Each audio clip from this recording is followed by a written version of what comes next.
15 जून 2026 प्रसारमाध्यमातून असं खूप ऐकायला भेटतं की यावेळी एल निनोमुळे दुष्काळ पडणार आहे.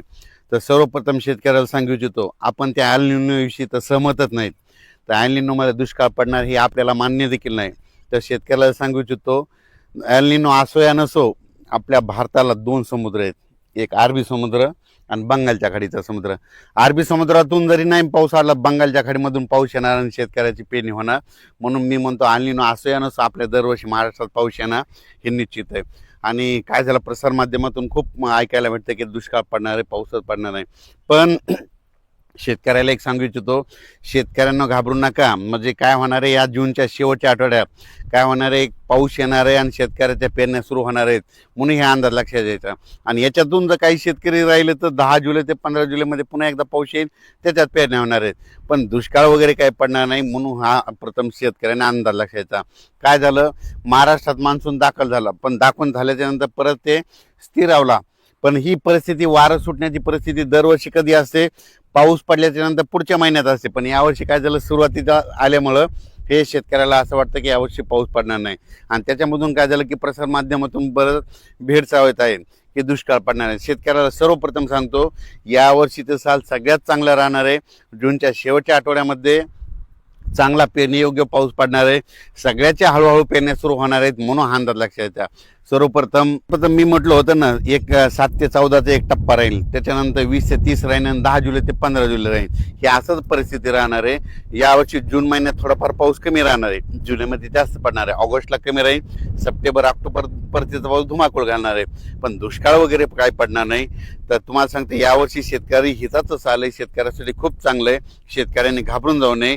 आता हे म्हणजे काय होणार, पाऊस कसा येणार आहे, पावसाला सुरुवात काय होणार आहे, 18 जूनच्या नंतर विदर्भाकडून बऱ्याच ठिकाणाहून पूर्व विदर्भाकडून सुरुवात होणार आहे.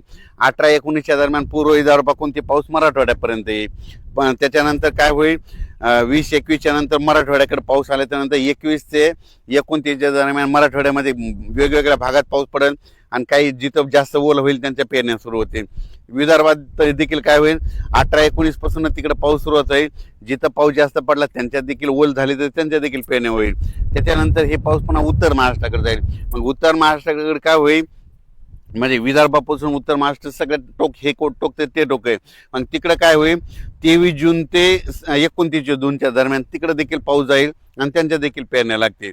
पण शेतकऱ्याला पश्चिम महाराष्ट्र, सातारा, सांगली, सोलापूर त्या पट्ट्यामध्ये काय होईल, तिकडं देखील 23 जून ते 29च्या दरम्यान काय होईल, तिकडे देखील पाऊस पडेल आणि तिकडे देखील पेरण्या होती. पण तो शेतकऱ्याला सांगू इच्छितो की दुष्काळ वगैरे काय पडणार नाही. तुम्ही मनातली भीती बाळगू नका. कारण की बऱ्याच तुम्हाला दररोज मोबाईल उघडला की तुम्हाला दुष्काळ आणि ते एल निनोच दिसायलंय. शेतकऱ्यांना हे दरवर्षी काय असतं, हे जे असं वारं आहे ना, कधी कधी पाऊस पडल्याच्या नंतर असं आहे 10 दिवस इतकं वारं येतच असं. तर तुम्हाला सांगू इच्छितो, 19 तारखेच्या नंतर, 19 जूनच्या नंतर राज्यामध्ये हे उन्हाचा पारा देखील ते कमी होणार आहे. म्हणून हे देखील सर्व शेतकऱ्यांना लक्षात द्या. 20 तारखेपासून उन्हाची तीव्रता कमी होईल, ढगाळ वातावरण यायला सुरुवात होईल. म्हणून हे देखील सर्व शेतकऱ्यांना लक्षात द्यायचं. पण राज्यात मात्र जूनच्या शेवटच्या आठवड्यात चांगला पेरणीयोग्य पाऊस होईल. वेगवेगळ्या भागात पडेल, पण शेतकऱ्याला वाटतं की सगळीकडे पहिल्याच दिवस येणार, सगळीकडे नाही पडणार. काय होणार, दररोज वेगवेगळ्या भागात पाऊस पडेल आणि दाखल होईल. म्हणून हे लक्षात घ्यायचं. मान्सूनचा पाऊस सगळीकडे एकदा जात नसतो. दररोज काय होतं, वेगवेगळ्या भागात दाखल होतो. जिथं जास्त ओलं ते शेतकऱ्याच्या पेरण्या होतात. मग ही सर्व शेतकऱ्यांनी लक्षात घ्यायचं. शेतकऱ्याला सांगू इच्छितो की 20 जून ते 30 जून दरम्यान ज्या ज्या भागात पाऊस पडेल, तिथं चांगलं पडेल, तिथं देखील पेरण्या होत्या. आणि दरवर्षी शेतकऱ्यांनी लक्षात घ्या, मी पहिल्यापासून म्हणलो होतो की 2026ला थोडाफार पाऊस कमी होईल, पण परतीचा पाऊस जास्त होणार. म्हणजे काय होतं, दर 2 वर्षानंतर 1 वर्ष पाऊस कमी होणार, हे म्हणून लक्षात यायचं. आता हे 2026ला कमी होईल तर 27-28 परत खूप होईल. आणि पुन्हा 29ला आज जशी परिस्थिती झाली तशी 29ला देखील परत परिस्थिती होती. म्हणजे 2 वर्ष जास्त पाऊस पडणार, 1 वर्ष कमी होणार, हे असं चक्कर चालू राहणार. पण काय झालं की प्रसार माध्यमातून शेतकऱ्याला त्या एल निनोविषयी खूप भीती घातली. तर मला सांगतो शेतकऱ्यांना, हे पुन्हा नंतर हे सगळे बातम्या बदलणार आहेत. बघा तुम्ही, पाऊस सुरू झाल्याच्यानंतर सगळे बातम्या बदलते. म्हणून माणसानं, माझं म्हणणं नाही, एक तर ठामच राहिलं पाहिजे. एक तर येणार का नाही येणार. मग ते म्हणतात की एल निनो, मला म्हणतात की एक तर म्हणते अतिवृष्टी होणार नसा. तुम्हाला एल निनो आहे ना, तर एकच कोणतं सांगायचं, एक तर दुष्काळ पडेल का नाही पाऊस पडेल. पण शेतकऱ्यांना सांगतो, हे सगळे प्रसार माध्यमातून शेतकऱ्यांना भीती घालतात. शेतकऱ्यांना घाबरून जाऊ नका. पावसाचं काम करीत असतो. सर्वप्रथम आपला भारत देश आहे. भारत देशाला 2 समुद्र आहे, अरबी समुद्र आणि बंगालच्या खाडीचा समुद्र. म्हणून जरी अरबी समुद्राचा त्या बाष्पाचा पाऊस नाही आला तर बंगालच्या खाडीचा पाऊस येतोय. आणि ज्या वर्षी मान्सून काय होतो, आल्याच्या नंतर स्थिरावतो, थांबतो, आणि त्याच्यानंतर काय होतं, मग पाऊस पूर्वेकडून येतो. आणि पूर्वेकडून आल्याच्या नंतर काय होतं, विदर्भ, पूर्व विदर्भ, पश्चिम विदर्भ, मराठवाडा असा करीत पाऊस मग उत्तर महाराष्ट्राकडे जातो. शेतकऱ्याच्या पेरण्या लागतात. म्हणून हे लक्षात यायचं, एल निनो वगैरे काही नाही, शेतकऱ्याच्या पेरण्या होणार आहे निश्चित.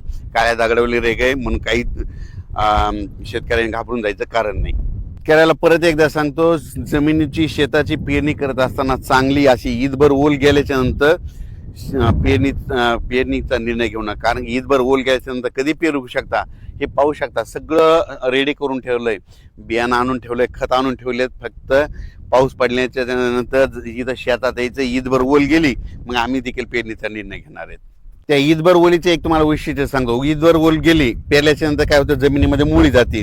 तर काय होतं, जरी 15 दिवस जरी पाऊस नाही आला तर ते पीक काय होतं, त्या ईदभर ओलीवर टिकून राहतं. पण शेतकऱ्याने 4 बोट 6 बोट ओलीवर जर पेरणी केली, त्याची मुळी लगेच खाली खंटीला जाते, कोरड्यात जाते, मग ते पीक सुकतंय. म्हणून शेतकऱ्याला सांगतो, चांगली जमिनीमध्ये ओत गेल्याशिवाय शेतकऱ्याने पेरणी करू नये. परत एक सांगतो, दुष्काळाचे संकट कसे असते तर आपला हे महाराष्ट्र आहे. महाराष्ट्रामध्ये कुठं कोणत्याच ठिकाणी पावसाचा एक थेंब देखील पडत नाही. त्यावेळेस अशी चवळ असते. पण तुम्हाला सांगतो, ह्या 2-3 दिवसापासून काल देखील इकडे विदर्भामध्ये बुलढाणा इकडे घाटाच्या खाली बऱ्याच ठिकाणी पाऊस पडला. त्या घाटाचे जामोद नदीला देखील काल पूर आला. म्हणजे पाऊस येणार आहे म्हणून शेतकऱ्याने घाबरू नये. आणि शेतकऱ्याला सांगू इच्छितो, दुष्काळ वगैरे काही पडणार नाही, पेरण्या होणार आहे. फक्त पेरण्या काय होणार आहे, आता हे मान्सून एकदा आल्याच्या नंतर थोडं विस्कळीत झाल्यामुळं टप्प्याटप्प्यानं पेरण्या होतील. जिथं पाऊस पडला ते शेतकरी पेरतील, जिथं कमी ओले त्यांच्या पेरण्या राहतील. पण सगळीकडे काय होईल, 2 टप्प्यामध्ये आणखीन म्हणजे 20 ते 30 मध्ये 10 जुलै ते